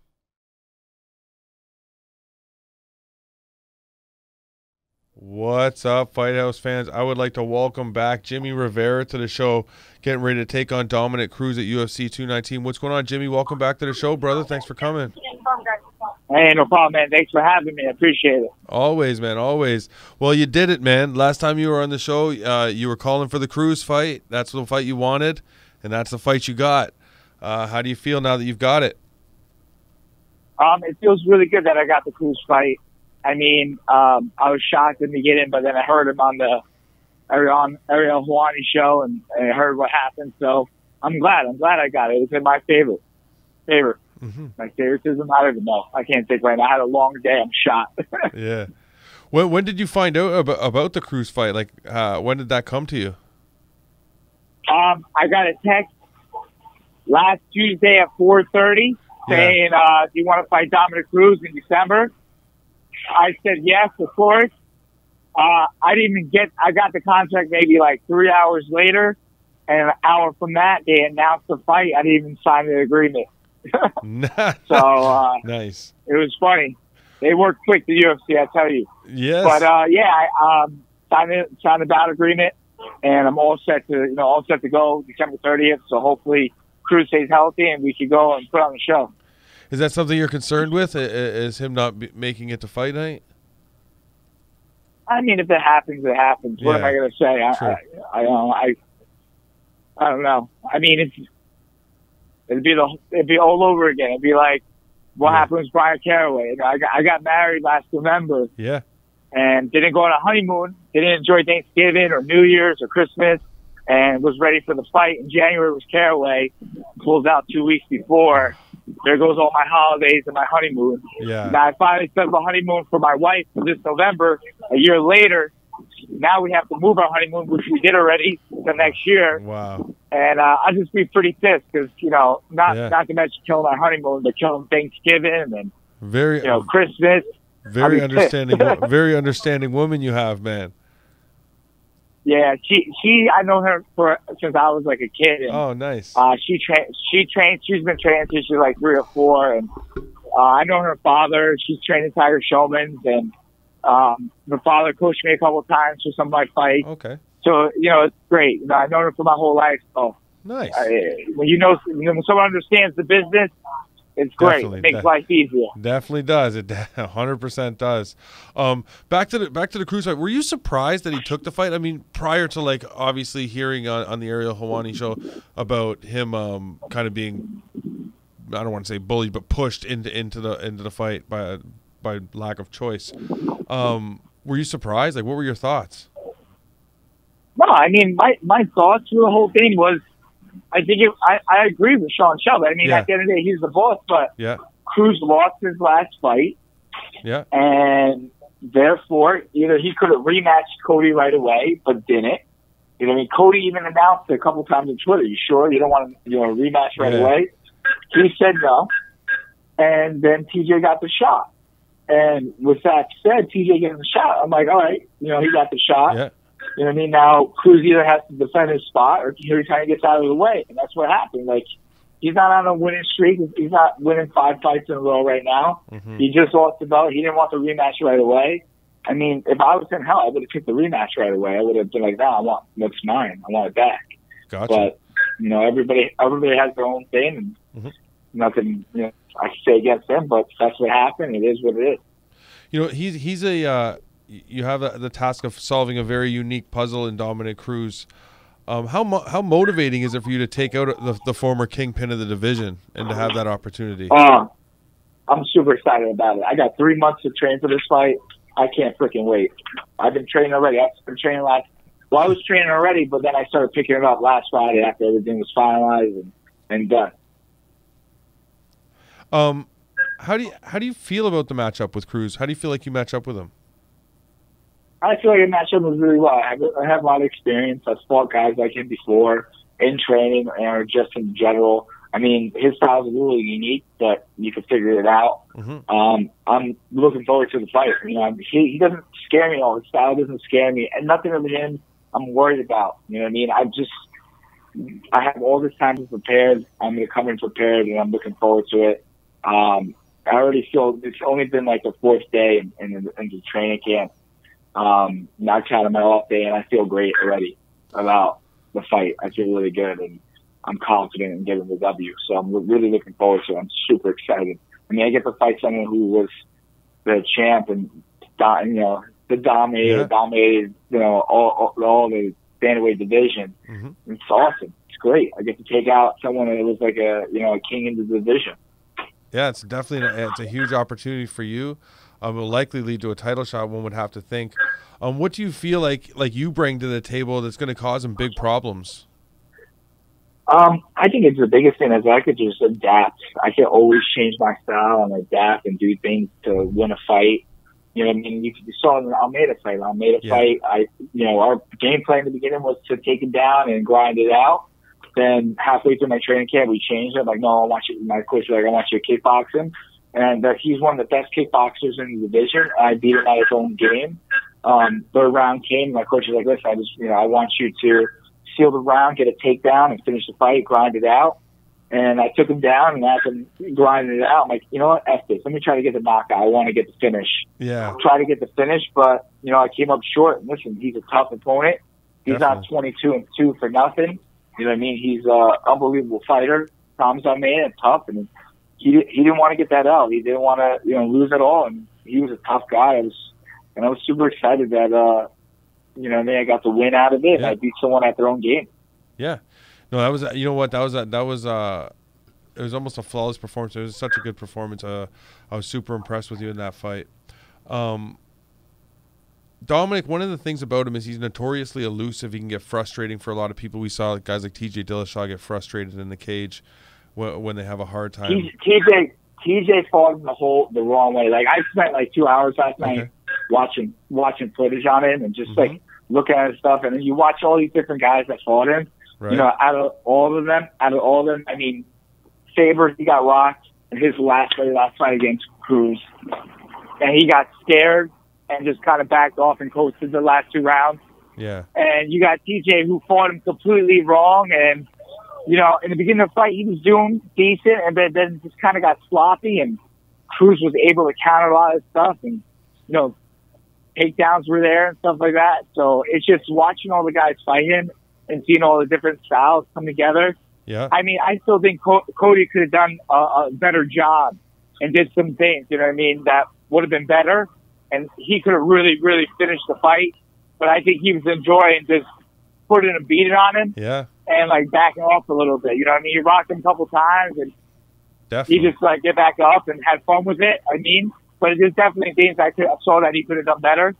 And, I'm excited. I got a lot of footage. I've seen a lot of what he does, and I'm ready for it. Was there anything in the Cody fight that you saw that brought Cody a lot of success that you feel like you could kind of bring with you into the cage? Like anything that he did or anything that unfolded in the cage?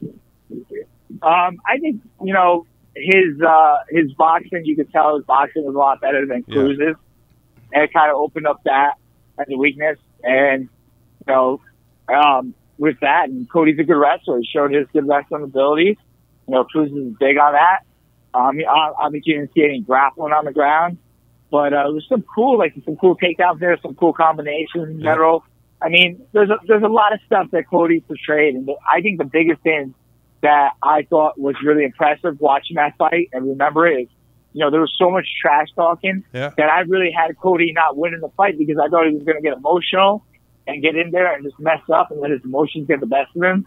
But he kept his composure and he was just taunted Domenick the whole time. And I enjoyed watching that fight. When I watched that fight last night with my wife, we were enjoying the fight. It was a good fight. Oh, it was a great. I've watched that fight numerous times on Fight Pass and in different ways. And that was an unbelievable performance. It was almost. It might have been one of the top 3 or 4 I've seen in a long, just because of the build up and what he was supposed to do. It was really good. What I was going to ask you originally a couple questions ago was that Cruz is known for being incredibly elusive. What do you have to do in the cage to make Cruz more hittable? That's coming to game plan, and I'm not really going to explain my game plan or what I have to do to beat him and stuff like that. Right. Because you know how it is. Sure, we don't talk about game plans until after the fight. Yeah. So I can't really tell you right now. I could tell you that you'll see it December 30th and what I'm going to do to beat him, and you'll see it in the cage. But just right now, obviously can't really talk about it. Completely understand, man. How do you see the fight ending when you visualize it? You know, I want to get that knockout. Yeah. But if I get my hand raised and get a decision, I'm fine with that too. I mean, it's a win over Domenick Cruz, so definitely. I'm happy with that. I got Faber already, and I put him in retirement, and it's time to take out the next guy. And there's a new generation coming up. You know what I mean? Cody is part of that new generation. Myself, a few other guys. It's this new generation coming up. And it's what happens. After a while, you see people, phase out, and you see newcomers come in, and it's just the way it goes. I mean, this is a sport that you can't last a very long time in. You can't be on top forever. There's always someone that's going to come in that's going to be better than you, and that's what happens. So you got to enjoy it the most while you're there, soak it all up, and then understand when it's time to go. Who's your prediction for Dillishaw and Garbrandt? See, this is a crazy one. You know what I mean? I mean, Cruz has Cody winning. I feel like TJ might win that fight, but you don't know because they train together. They know their ins and outs. Yeah. So it's going to be an interesting fight. I'm hoping to be there that night and be able to watch it. But I don't know. You know what I mean? He picked Cody, so I'll pick Dillashaw. What the fuck? Why not? Either way, at the end of the day, I don't really care which one wins. You know what I mean? I'm looking for a good fight, and then hopefully, I'm going to get that win with Cruz and get whoever wins that night. Definitely, man. Listen, I want to thank you for giving us some of your time. I really appreciate the conversation. I'm really happy for you, man, that you got the fight you were looking for. It's a huge one. In all likelihood, it leads to a title shot, so I wish you all the luck in the world in there, man, and go get it. Thank you. Thank you so much. Thanks for having me, man. I really appreciate it. Coming on the show and just repping my team, Team Tiger Showmans, and thanks for having me, man. 100%, man. It's our pleasure. Enjoy the rest of your night, and thanks for the time, brother. You too, man. Take care. Later. Realistically, what do you think the odds in this? Who do you think is going to be the favorite? What? Domenick Cruz. But by how much? Because looking at some of these odds, I always look at the odds, and I'm always surprised at how accurate the bookies are. Like they're super accurate. I mean, considering everything, how much of a favorite do you think Cruz is? Huge favorite. You still think so, huh? Yeah. Well, you got to think. I don't know. It depends on how do you establish it? How do you establish those? You know what I mean? What are we talking about, right? Like at the end of the day, they both have an incredible record, but Cruz's resume is far deeper. Like he's been in there with the best, numerous times, his whole career. Go right back to fighting Benavidez. But the odds makers don't care about that. They care of course. They care what have you done for me lately? And of course, and that's what the sport is. The sport's what have you done lately? Sport. But I'm just saying, if I'm making odds, I have to look at who's better prepared for this moment. Who's I'm just salivating at the opportunity of making some money here. I feel like Jimmie could do it, for sure. Of course he could. The pressure that he puts on, he's got such a presence in there. You can just tell. You know what I mean? Like when that's why Uriah went out on that fight too, because he knew it was a great fight. He went out against a great opponent. You know what I mean? Yeah, I think a big part of this fight's going to be power. I think I don't think Dom can hurt him. I agree. And he's gonna allow him maybe to close the space a little easier. Mm-hmm. Doesn't have to worry about that knockout power. I mean, you still got to worry about it. Yeah. Dom's still a tough guy. He's tough as hell. He can counter you, hit you. Sure, hard, of course. Yeah. But I don't know. Jimmie, that's a completely winnable fight for Jimmie Rivera. Of course, 100%. Talking about a guy that's 20-1. Yeah. It's amazing that him, Almeida, and Cruz all have similar records, actually. Even though, obviously, it's different opponents, like you said, though. But it's gonna be an amazing fight. Oh, it's definitely going to be a good fight. Yeah. I think he's got a great shot. But if you're asking me if I'm making the odds, Cruz has to be the favorite. He has to be. He's a former champ. I haven't put it up yet. I'm just wondering. He's a former champ. He's like a -200. Is that too much? I don't know. We'll see. We'll see what it comes out. It'll be out soon enough. Yeah. The early odds will be out soon enough. Yeah. This was another great week. It was. 6 great guests. Unfortunately, we couldn't get Skype. But Skype kicked our ass today. Yeah. Skype kicked our ass. It was a sad day in Skype history. Luckily, though, we still had some good conversations, though. yeah, we did. We had a lot of really great guests. Kicked things off with Brent Primus. That was great. Tyree Fortune came on, talked to us. Jordan Young. Ryan Spann. Andrea Lee. Jordan Young. Yeah, I already mentioned Jordan. Did you? Yeah, Andrea Lee, and then now Jimmie Rivera. So 6 great guests, a lot of great conversations. Yeah, look forward to next week. Bring on some more guests. Another I don't know week. how you keep topping yourself. I don't know how you. It's amazing. I don't know either. It's it's the fighters, right? They agree to come on. They agree to talk. So yeah. They're the ones that make the show. Otherwise, it would just be me and you talking MMA. You get like 6 views and shit. But we'll be back next week. We're gonna have more guests, more conversations. It'll be a good week. Join us next week back at the Fight House. You're also Jason Sutcliffe. I am, and you are Tristan Keddy. All right. Enjoy. Have a good one. Peace, guys.